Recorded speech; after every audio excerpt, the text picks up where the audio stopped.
फलभूतदेहं सितरस्मिन् दुर्वासं सगजातयुक्तं श्रीयत्रिघनयोगफलभूतदेहं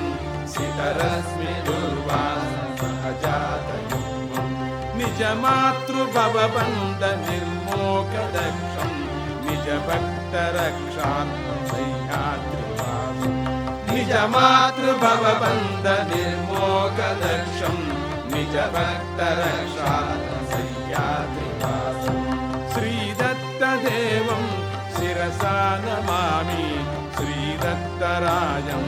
मनसा स्मरामि श्रीदत्तदेवं शिरसा नमामि श्रीदत्तराजं मनसा स्मरामि जम्बाक्यसंहारपरिपालितेन्द्रं वेदप्रदानोपकृतब्रह्मदेवं जम्बाक्यसंहारपरिपालितेन्द्रं वेदप्रदानोपकृतब्रह्मदेवं प्रह्लादपरिपालमवधूतरूपं यतिवेषसम्बुद्ध यदुराजराजं प्रह्लादपरिपालमवधूतरूपं यतिवेषसम्बुद्ध यदुराजराजं श्रीदत्तदेवं शिरसा नमामि श्रीदत्तराजं मनसा स्मरामि श्रीदत्तदेवं शिरसा नमामि श्रीदत्तराजं मनसा स्मरामि श्रीविष्णुदत्तार्पितात्मीयमन्त्रं निजबोधनोन्मोचितालर्कराजं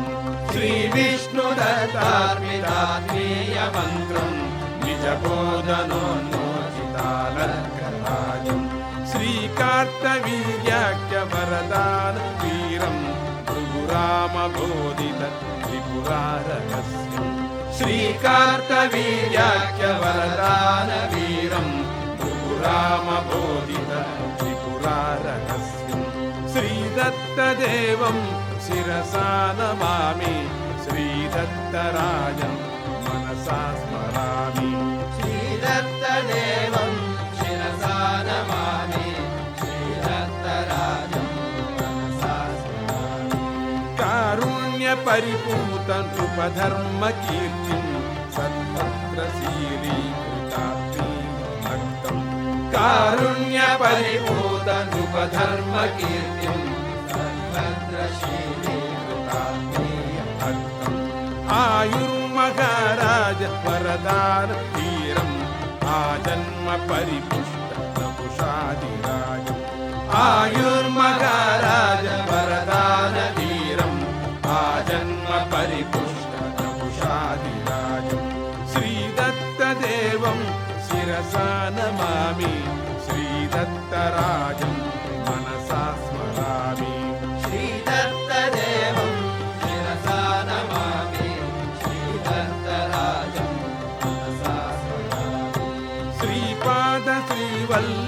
श्रीपादश्रीवल्लभाकारगम्यं नरसिंहयतिराज राजावतारं श्रीपादश्रीवल्लभाकारगम्यं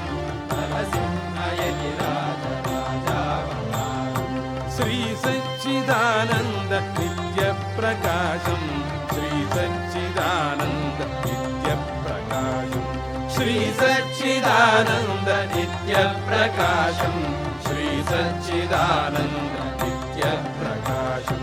श्रीदत्तदेवं शिरसा नमामि